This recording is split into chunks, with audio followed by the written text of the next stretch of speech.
ইন্দ্রের চরণে আমার কোটি কোটি দণ্ডবত প্রণিপাত। মাধুরীর পরম স্নেহাস্পদ অধ্যাপক কৃষ্ণদাস ভক্ত নামের মহিমা কথা আমরা শোনান। তো আমি সেই প্রসঙ্গে একটু বলি, এরপরই বিশ্বম্ভর বাবা আসবেন শোনাবেন আমাদের। মহাপ্রভুর শিক্ষাষ্টকম নামটা তো শুনেছেন।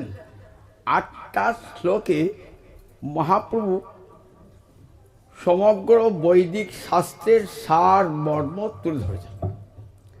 এইটাকে একত্রে বলা হয় শিক্ষাষ্টকম। সংস্কৃতে 8টা শ্লোক যদি এক জায়গায় রচিত হয় তাকে বলে অষ্টকম। 5টা শ্লোক এক জায়গায় থাকলে বলে পঞ্চকম, 100 থাকলে বলে শতকম। 8টা শ্লোকে একসঙ্গে আছে বলে বলা হয় অষ্টকম। তার সঙ্গে শিক্ষা আছে। শিক্ষা আছে কেন? কি শিক্ষা? ভক্তি শিক্ষা দান করেছেন বলে এই নাম শিক্ষাষ্টকম। 8টি শ্লোকের নাম শিক্ষাষ্টকম। 8টি শ্লোকে ভগবান গৌরাঙ্গ হরি, ভগবান গৌরাঙ্গ হরি জগৎ জীবকে ভক্তি শিক্ষা দান করেছেন। তার প্রথম শ্লোক কি হচ্ছে? চেত দর্পণ মার্জনং ভবমহা দাবাগ্নি নির্বাপনং শ্রেয় কৈরব চন্দ্রিকা বিতরণং বিদ্যাবধূ জীবনং আনন্দাম্বুধি বর্ধনং প্রতিপদং পূর্ণামৃতাস্বাদনং সর্বাত্ম স্নপনং পরং বিজয়তে শ্রীকৃষ্ণ সংকীর্তনং। শ্রীকৃষ্ণ সংকীর্তনের জয় হোক, জয় হোক, জয় হোক। পরম বিজয়তে পরম উৎকর্ষ লাভ করুক এই মহাপ্রভুর আশীর্বাদ। যেন কলিযুগে নাম যেন সর্বত্র ছড়িয়ে পড়ে এবং নামের উৎকর্ষ সবাই যেন স্বীকার করে হরিনামে। কলিযুগটা ধন্য এই কারণে যে কলিযুগেই এই নামের এত প্রচার। শ্রীমদ্ ভাগবতের প্রথম স্কন্ধেই আছে শৌনক ঋষি সুত গোস্বামীকে বলছেন যে আচ্ছা মহারাজ পরীক্ষিত, তার সঙ্গে তো কলির সাক্ষাৎকার হলো, কলিকে সাক্ষাৎ চোখে দেখলেন। তা কলি তো অধর্মের রাজা, সবাই জানে। কলি এলেই পৃথিবীতে অধর্ম, অসত্য এগুলি সব নেমে আসবে। তাহলে জেনেছিল মহারাজ পরীক্ষিত কলিকে বিনাশ করলেন না কেন? কলিকে বিনাশ করলেই তো আর কলি আসতো না। কলিকে সাক্ষাৎ দেখা পেলেন মহারাজ পরীক্ষিত। মৃগয়া করতে বার হয়েছেন, সরস্বতী নদীর তীরে দেখছেন একটা অদ্ভুত দৃশ্য। দেখছেন একটা ষাঁড়, তার 4টে পায়ের মধ্যে 3টে পা নাই, একটা পায়ে দাঁড়িয়ে আছে। একটা গাভী খুব রুগ্ন, সে মৃতবস্থা, গাভীর ন্যায় বারবার চোখে জল ফেলছে। আর পাশে দাঁড়িয়ে রাজার পোশাক পরে একটা লোক একটা মুষল নিয়ে তাকে অঙ্গে বারবার আঘাত করছে। ওই গাভীটা বারে বারে মলমূত্র ত্যাগ করছে ভয়েতে। দূর থেকে এই দৃশ্য দেখতে পেলেন মহারাজ পরীক্ষিত। দর্শন করেই রথ থেকে নেমেছেন, ধনুতে বাণ যোজনা করে। কষ্টং, তুমি কে গো? বলাৎ হংসি অবলান, শরীরের শক্তি দেখাচ্ছ, দুর্বলের উপর অত্যাচার করছো।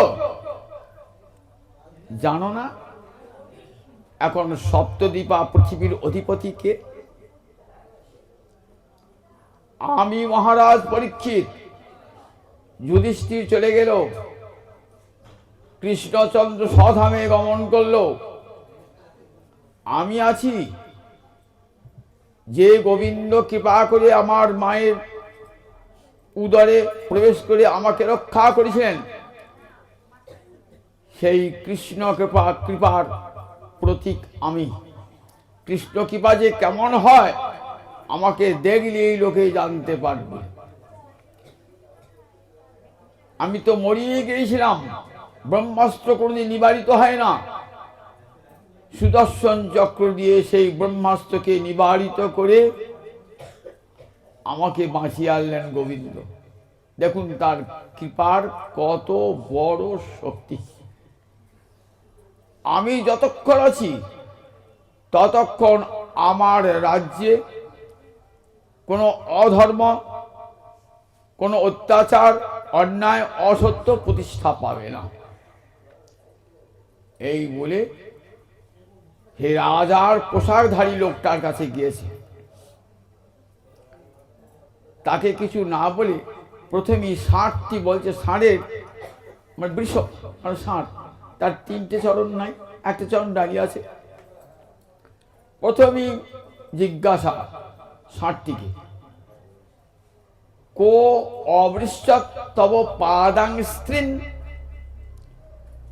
তোমার তিনটে চরণ কে ছিন্ন করলো, কে কেটে দিল? বৃষটা বলছে মানুষের ভাষায়,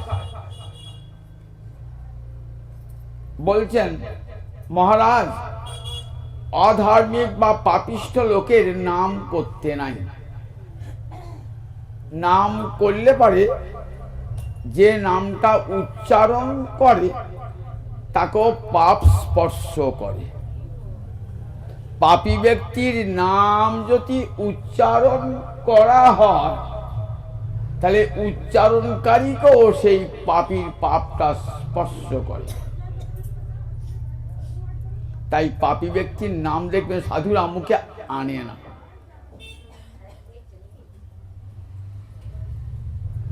আপনি বিমৃষ সমনীষয়া, আপনি নিজের বিচার বুদ্ধিতে বিবেচনা করে বলুন কে আমার এই তিনটে চরণ ছেদন করেছে। বললেন বুঝতে পেরেছি, তুমি হলে সাক্ষাৎ ধর্ম, বৃষরূপ ধারণ করেছ।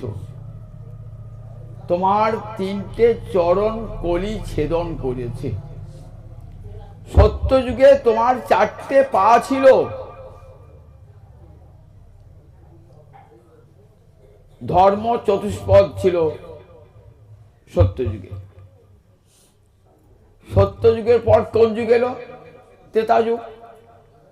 ত্রেতা যুগে তিনটে চরণ, একটা চরণ চলে গেছে, ধর্ম এক পা কমে গেছে। তারপরে যুগটা দাপর যুগ। দাপরে দুটো পা চলে গেছে, দুটো পা আছে। তারপরে যুগটা কলিযুগ, তিনটে পা চলে গেছে, একটা, অর্থাৎ ধর্ম তিন পা নাই, এক পায়ে ধর্ম দাঁড়িয়ে আছে। গাভী থেকে হাত গায়ে হাত দিয়ে বলছেন, মা তুমি মনে হয় সাক্ষাৎ পৃথিবী।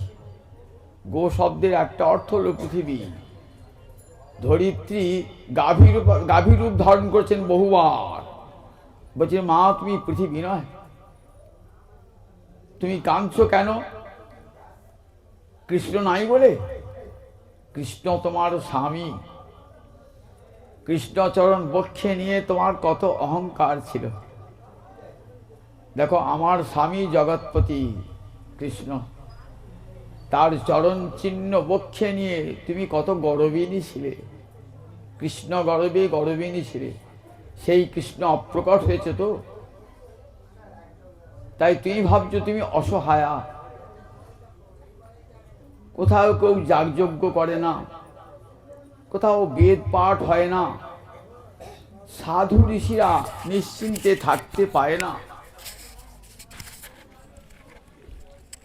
অধার্মিক, মিথ্যাবাদী, অত্যাচারী ব্যক্তিরা সর্বত্র সমাজে অত্যাচার করে বেড়াচ্ছে।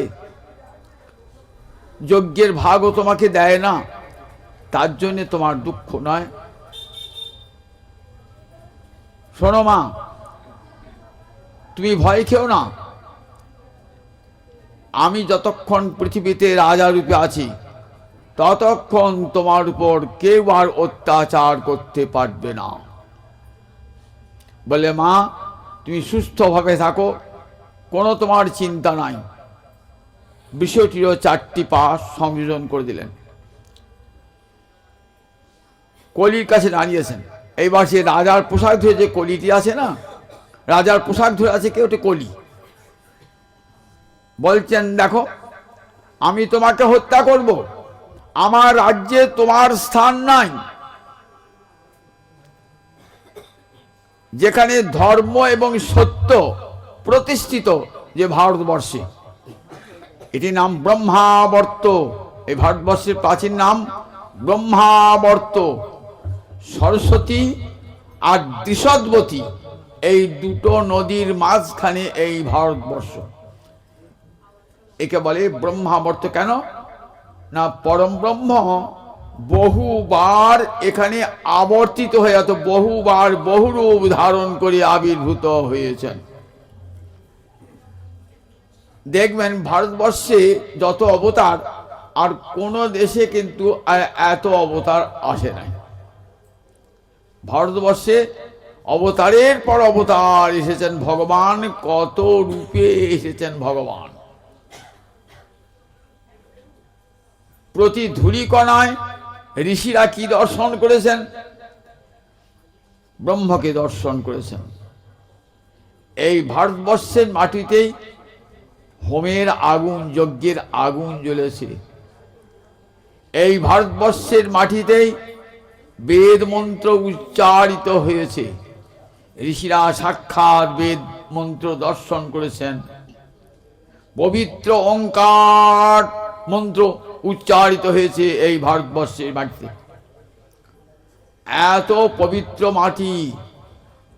আপনি যে একটা বাড়ি করেন, বাড়িতে 5খানা ঘর করলেন, 2টো বেডরুম করলেন, বৈঠকখানা করলেন, একটা বৈঠকখানা ঘর করলেন, ছেলেদের পর একটা ঘর করলেন, একটা রান্নাঘর করলেন, সেই সঙ্গে একটা ঘর বৃদ্ধি থাকে, কি যেন বলুন দেখি, ঠাকুর ঘর করেন। সব হিন্দু বাড়িতে একটা করে ঠাকুর ঘর থাকবেই থাকবে।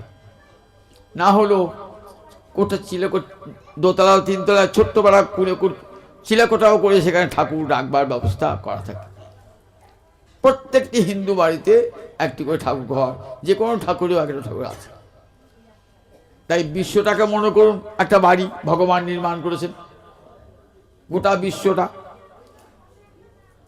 তা অনেকগুলো ঘর আছে, তার মধ্যে একটা ঘর হলো ভারতবর্ষ। এই ভারতবর্ষ হলো ঠাকুর ঘর। আমেরিকা, রাশিয়া, লন্ডনের ঠাকুর ঘর নয়, কিন্তু এই শোবার ঘর, ভালো করে থাকবার ঘর, ভালো করে সাজাবার ঘর, সব বৈঠকখানা ঘর আছে, অনেক বিলাস ব্যসন আছে। আর ঠাকুর ঘরে সব থাকে না, কোনো অপবিত্র জিনিস ঠাকুর ঘরে থাকে না। সেখানে বিগ্রহ রয়েছে, আর তাকে সেবা করবার জন্য কার রয়েছেন? সেবক রয়েছেন, সেবক রয়েছে।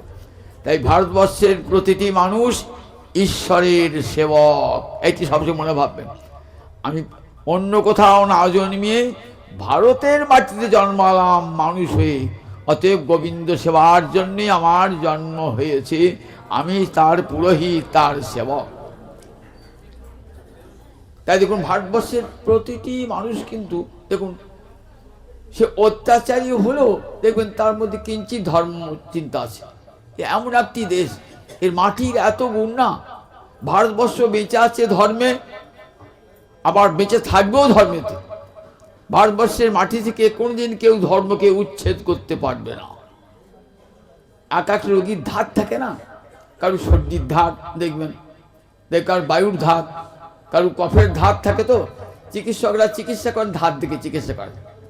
কারো কবিরাজরা বলতো দাঁড়াও, ওষুধটা দেওয়া যাবে না, দেখবেন ভালো পরীক্ষা করি। আচ্ছা তোমার মাঝে প্রায় সর্দি লাগে না? বলে হ্যাঁ আমার প্রায় মাসে মাসে সর্দি লাগে। ও তাহলে তোমার কফের ধাত। একজনের বায়ু দেখলেন খুব ব্যয় সম্বল হয়, বলে তোমার বায়ু প্রবল, তোমার বায়ুর ধাত। আবার আমার খিদে রুচি হয় না, খাদ্যের খেতে ইচ্ছা হয় না, বলে তোমার পিত্তের ধাত। কবিরাজা সেই ধাত দিকে ওষুধ দেয়। তা ভারতবর্ষের চিকিৎসা, ভারতবর্ষেতে অবনতি হয়, ভারতবর্ষ নিচে নেমে যায়, তাহলে কি করতে হবে? তারও চিকিৎসা করতে হবে। কি দেখে? তার ধাতটা দিকে চিকিৎসা করতে হবে। ভারতবর্ষের যদি উন্নতি সাধন করতে হয় তাহলে অন্য কিছু দিয়ে হবে না। ভারতবর্ষের উন্নতি হবে বেদ বেদান্তের উন্নতির দ্বারা, গীতা ভাগবতের দ্বারাই ভারতবর্ষের উন্নতি হবে। ভারতবাসী এছাড়া ভারতবর্ষে আর কিছুই জানে না, কারণ রক্তে তাদের ধাত রয়েছে। রক্তে ভারতবর্ষের প্রতিটি মানুষের মধ্যে দেখবেন ধর্মচিন্তা, যেটা আর কোনো মানুষের থাকে না। অতি অসভ্য জাত, শিক্ষার আলোক পায় নাই, তারাও দেখবেন ঠাকুর পুজো করছে, তাদেরও একটা ঠাকুর আছে। তাহলে ভারতবর্ষ এমন একটা দেশ যে ঈশ্বর চিন্তা ছাড়া থাকতেই পারে না কোনো মানুষ। সেই ভারতবর্ষে দেখো বলেন, তাই বলে এই ভারতবর্ষে তথা ধর্মেন সত্যেন বর্তিতব্যে, যেখানে ধর্ম সত্য বিরাজ করছে সেখানে কলি তোমার স্থান হবে না, তুমি এখান থেকে হটাও। এখানে যজ্ঞের আগুন জ্বলেছে, যজ্ঞেশ্বর শ্রীহরি আরাধনা হয়েছে, সুতরাং এই ভারতবর্ষ পবিত্র ভূমি, এখানে কলি তুমি থাকতে পাবে না। কলি তখন বলছেন, জোড়হাত করে দেখছেন তো সত্যিকারে মহারাজ পরীক্ষিত কেমন সমর বিজয়ী রাজা, দুর্দণ্ড প্রতাপ, আমি তার বিরোধিতা করে এক মুহূর্ত থাকতে পারবো না। তাহলে উপায় কি? কলি তো চক্রী। ভাবলেন জন্মিয়েছে তো পাণ্ডব বংশে, তার পাণ্ডব বংশের রক্তটর গায়ে আছে তো। পাণ্ডবেরা চিরকালই কি না শরণাগত রক্ষক, চরণে যে একবার স্থান নিয়েছে আমাকে আশ্রয় দাও বলে, তাকে আশ্রয় দিয়েছে। ওই জায়গাটায় দুর্বল। দেব মহারাজ পরীক্ষিত ওই জায়গাটায় দুর্বল। বলছেন মহারাজ আমাকে হত্যা করবেন? আপনার যারা পূর্বপুরুষ, আপনি কি তাদের থেকে ছাড় হবেন নাকি? তাদের ধর্মটা বজায় রাখবেন না? কি আপনার পূর্বপুরুষের চরণে যারাই একবার শরণাগত হয়েছে তাকেই রক্ষা করেছেন। দেখুন আমরা মহারাজ যুধিষ্ঠির যখন বনে রয়েছেন, তখন অনেক বনবাসী এসে বিপদে পড়ে যুধিষ্ঠিরের চরণে শরণাগত হয়েছে। যুধিষ্ঠির কি করেছেন? নিজে বিপন্ন হয়েও সেই বিপদগ্রস্ত ব্যক্তিকে উদ্ধার করেছেন। আপনি তো ওই বংশের রাজা, আমি আপনার চরণে শরণাগত, আমাকে হত্যা করবেন? তখন পরীক্ষিতের চিত্ত দুর্বল হয়ে গিয়েছে। বংশের কথা যদি কেউ বলে, মনে করুন আমি একটা খারাপ কাজ করে যাচ্ছি, তখন আমি বংশের ছেলে এই কাজটা করছেন, আমরা বাবা কেমন ছিল, আমরা ঠিক ঠাকুরদাদা কেমন ছিল, বলি আমার চিত্র দুর্বল হয়ে যাবে। সঙ্গে সঙ্গে মহারাজ পরীক্ষিতের অন্তর দুর্বল হয়ে গেল। বলে ঠিক আছে, তোমাকে হত্যা করবো না, কিন্তু তোমাকে থাকতে জায়গাও দেবো না, থাকতেও জায়গা দেবো না। তাহলে হত্যাও করবে না, থাকতেও জায়গা দেবেন না, সে তো হত্যারও সামিল হয়ে গেল। আমি থাকবো কোথায়? সর্বত্রই তো আপনার রাজত্ব, আমি থাকবো কোথায়? মহারাজ পরীক্ষিত হয়, সত্যি তো সবাইকে আশ্রয় দেবেন, আমাকে দেবেন না? আচ্ছা, একটা বাপি যদি 5টা ছেলের মধ্যে 3টে বদমাইশ হয়, 2টো ভালো হয়, বাবা 3টেকে বাড়ি থেকে তাই দেবে? একটু জায়গা তাকে থাকতে দেবে? আমি যদি বদ সন্তানী হয়ে আমাকে থাকতে জায়গা দেন না, তাহলে ঠিক আছে, তুমি থাকবে কোন জায়গায়? মিথ্যা, মদ, কাম, হিংসা, এই 4 জায়গায় তুমি থাকবে। এই 4 জায়গায় তুমি থাকবে। কোথায় কোথায় থাকবে? যেখানে মিথ্যা কথা আছে, জুয়া খেলা আছে, সেইখানে তুমি থাকবে। কলির প্রবেশ সেইখানে। জুয়া খেলা মানে লোককে ঠকানো, সেখানে তুমি থাকবে। মিথ্যা কথা বলে লোককে ঠকানো।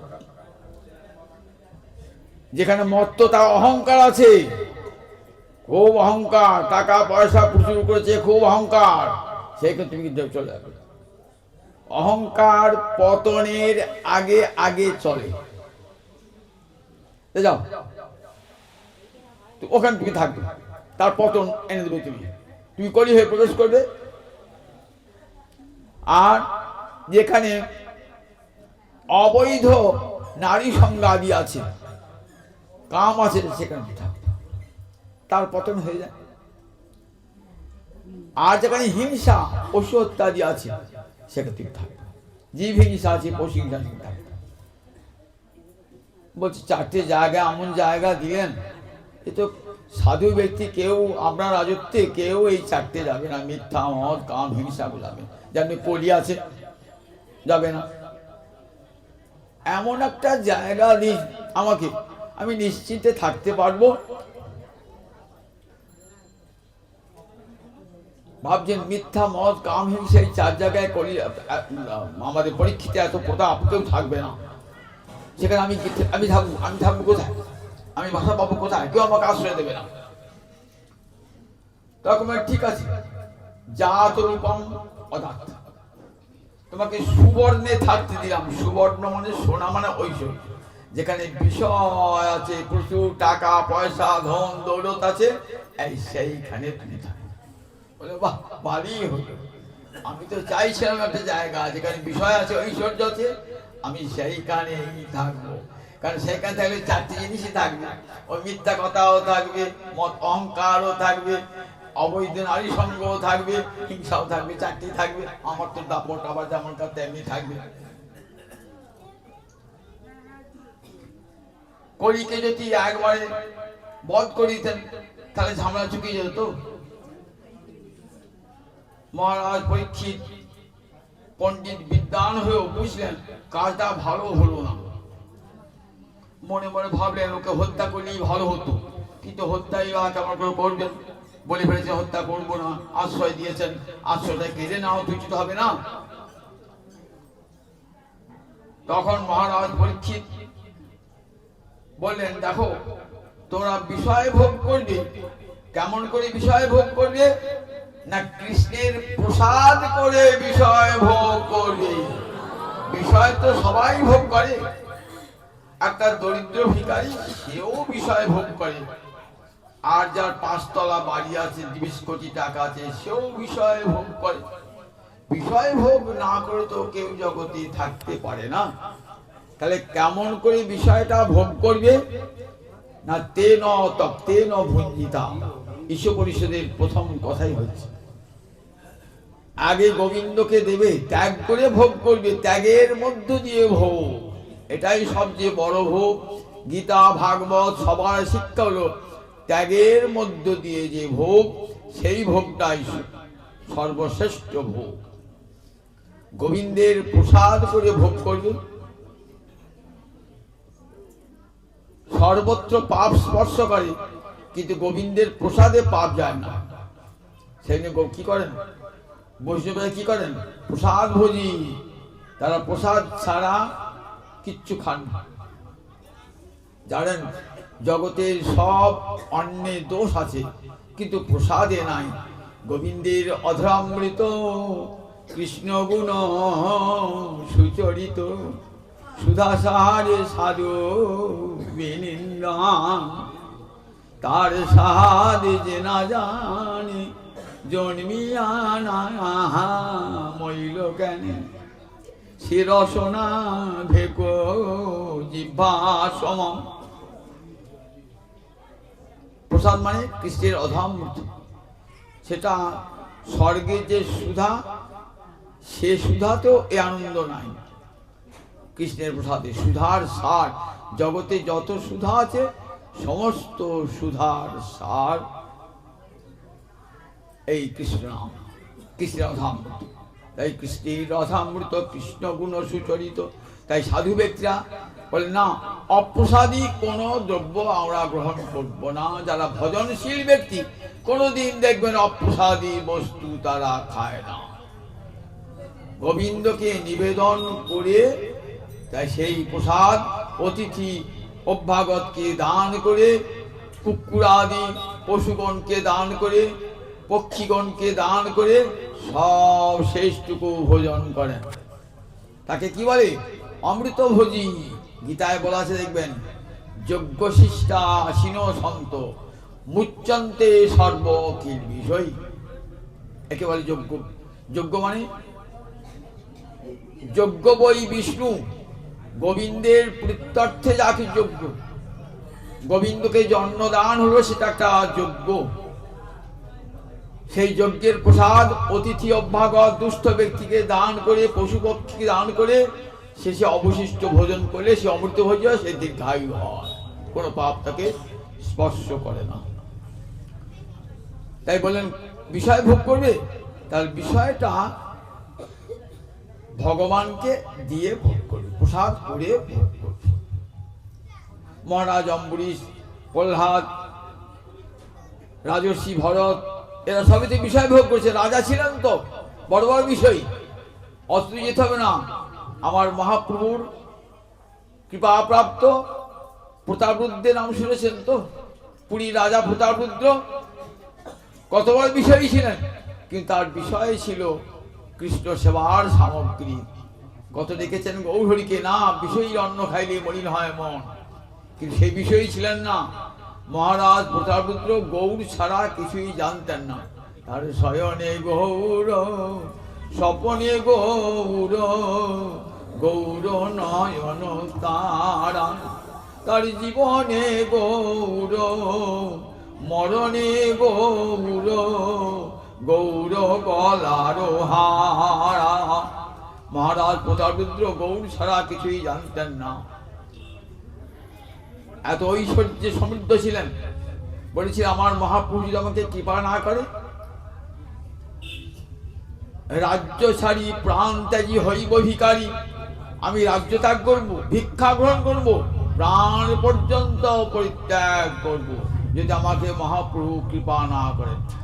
মহাপ্রভু কৃপা না পেলে আমি প্রাণ পরিত্যাগ করব।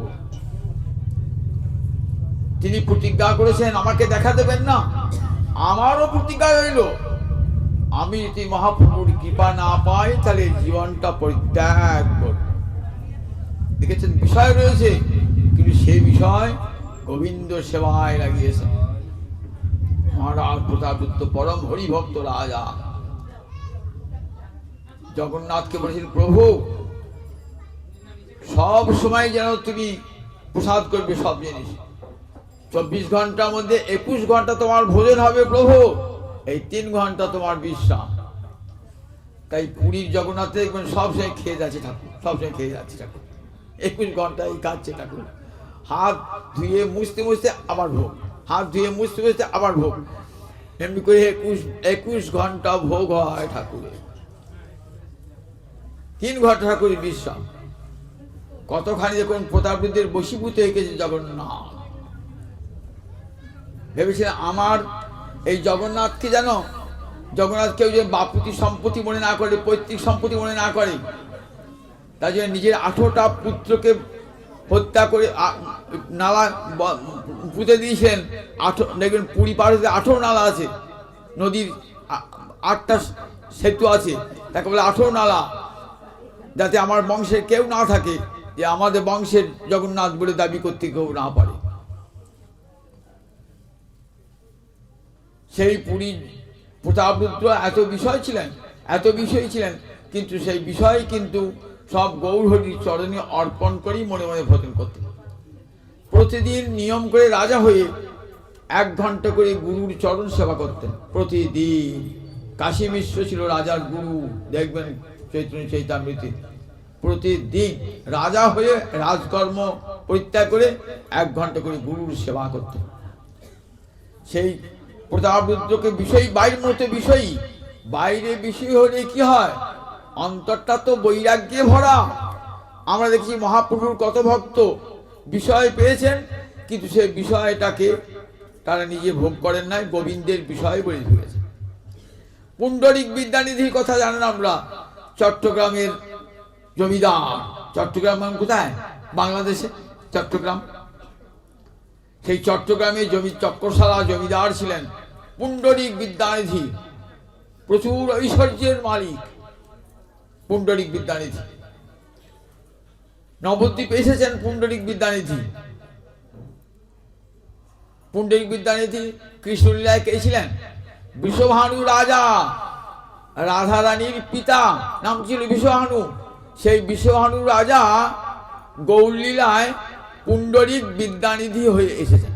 পুণ্ডরিক বিদ্যানিধি, সেই পুণ্ডরিক বিদ্যানিধির নবদ্বীপে একটা বিরাট বাড়ি আছে ছিল পুণ্ডরিক বিদ্যানিধি।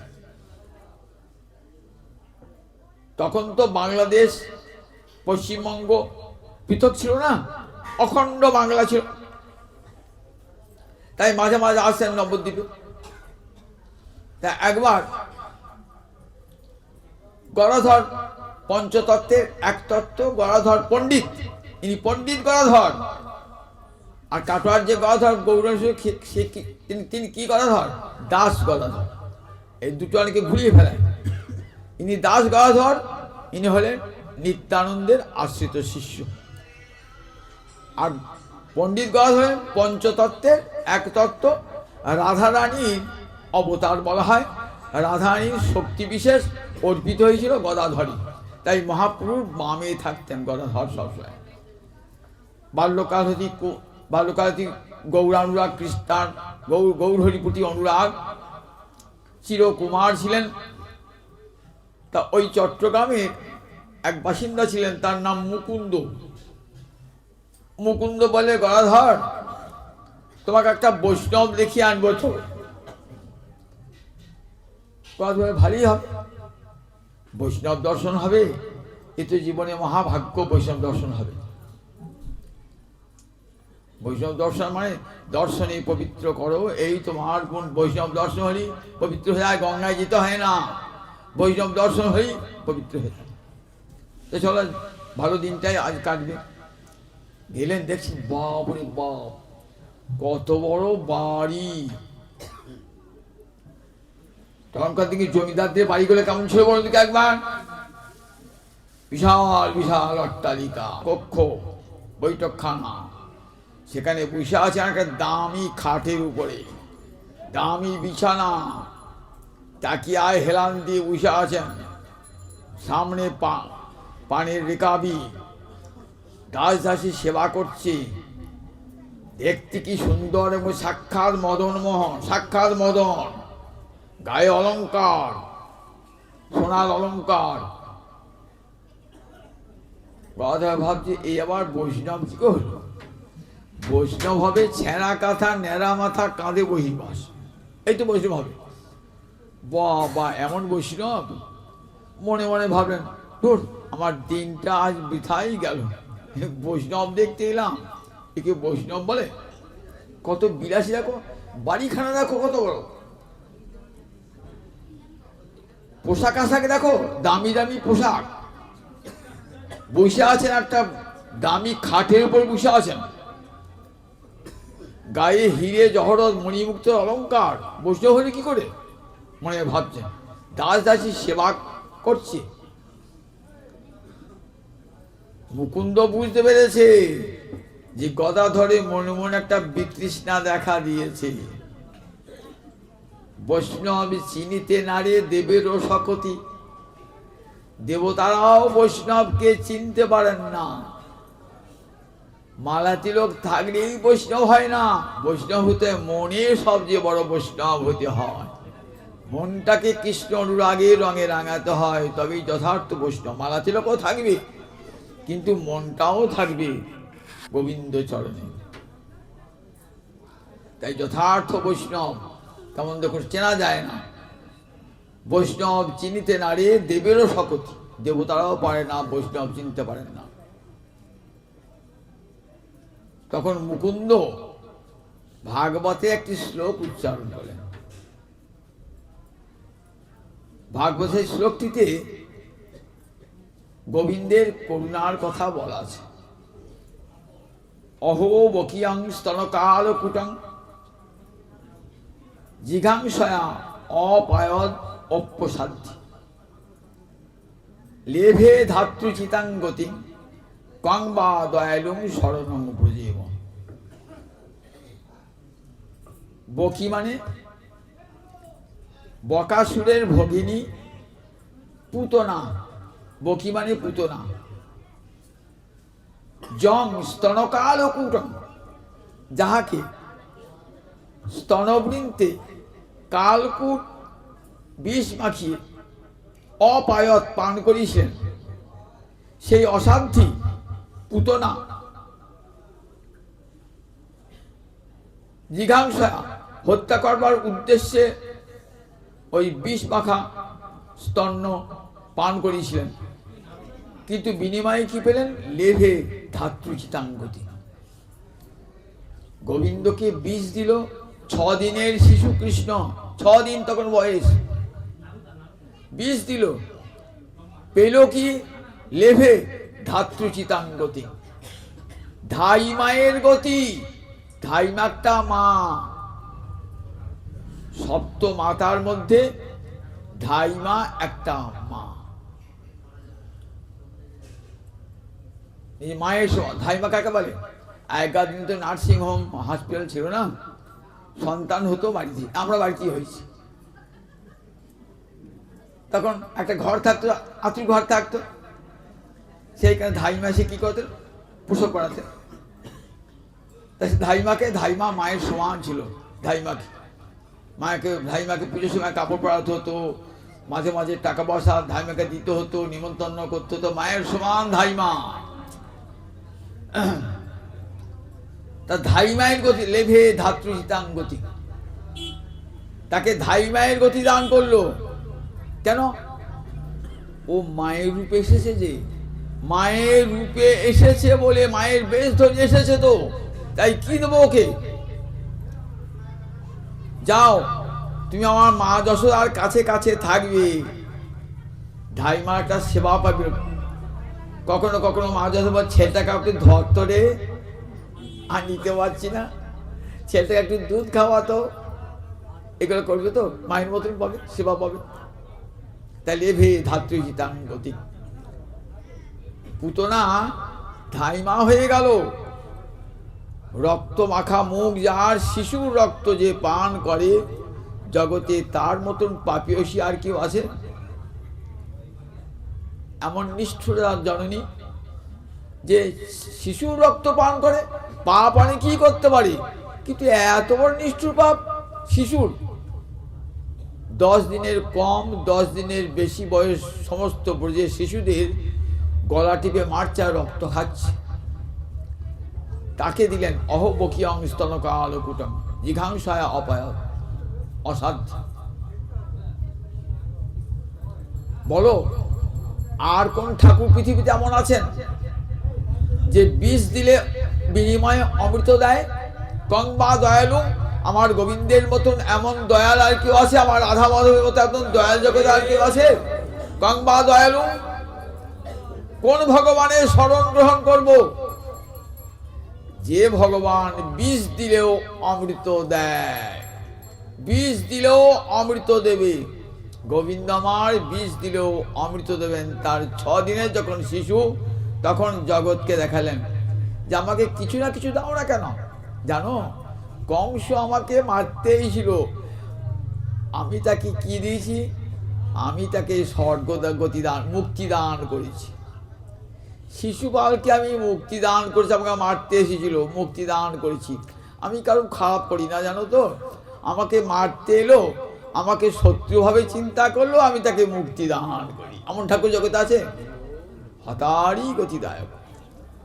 গোবিন্দকে শত্রুভাবে চিন্তা করুন, যে গোবিন্দ আমার শত্রু, দিন রাত উঠতে পড়তে গোবিন্দকে গাল দেন। গোবিন্দ কি দেবেন আপনাকে? পাপ দেবেন না, নরক দেবেন না, আপনাকে মুক্তি দান করবেন আপনাকে।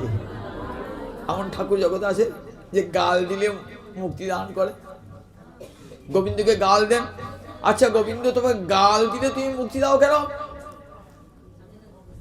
যেন কেন উপায় ন মনো কৃষ্ণে নিবেশ হয়, নারদ বলছেন যুধিষ্ঠিরকে। মনটা একবার যে কোনো উপায়ে গোবিন্দে নিবেশ করতে পারি হলো। শত্রুভাবই হোক আর মিত্রভাবেই হোক, শত্রুভাবেও যদি কৃষ্ণকে ভজনা করেন তাহলেও তার মুক্তি হয়ে যায়। শত্রুভাবে এমন করুণাময়, তা কংবা দয়ালুং শরণং ব্রজেম, জগতে আর কোন ব্যক্তির কোন শরণ গ্রহণ করব এমন ঠাকুর জগতে আছে? কংবা দয়ালু শরণাঙ্গ ব্রজম, জগতে আর এমন ঠাকুর জগতে কেউ নাই। তাই গোবিন্দের চরণ শরণ, এই শ্লোকটি যে উচ্চারণ করেছেন না, সঙ্গে সঙ্গে ওই পুণ্ডরিক বিদ্যানিধি খাট থেকে পড়ে গেলেন। হা কৃষ্ণ বলতে বলতে খাট থেকে এক মূর্তি নিচে পড়ে গেলেন।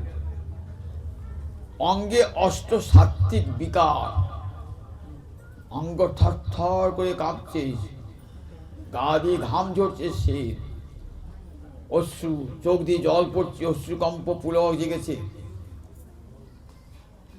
গদাধর দেখছেন অঙ্গে যে লক্ষণগুলো সব ভক্তের লক্ষণ। মনে মনে ভাবছেন, এ আমি কি অন্যায় করলাম। মনে মনে যদি বৈষ্ণবকে অবজ্ঞা করে থাকি তাহলেও পাপ হয়ে যায়। বাইরে করলাম না, কিন্তু মনে মনে অবজ্ঞা করলাম কোনো বৈষ্ণবকেই, তাহলেও কিন্তু পাপ হয়ে যায়। ভাবছেন আমি তো অনেক বড় পাপ করে ফেললাম, মনে মনে তাকে অবজ্ঞা করলাম, অনেক বড় পাপ হয়ে গেল। তো তখন কি করলেন মনে মনে? তখন বললেন, গদাধর বলছেন মুকুন্দ কি, মুকুন্দ আমি একটা অন্যায় করে ফেলেছি না। পুণ্ডরিক বিদ্যানিধি যে এত বড় ভক্ত আমি জানতাম না। তার বিষয়ীর পোশাক দেখে,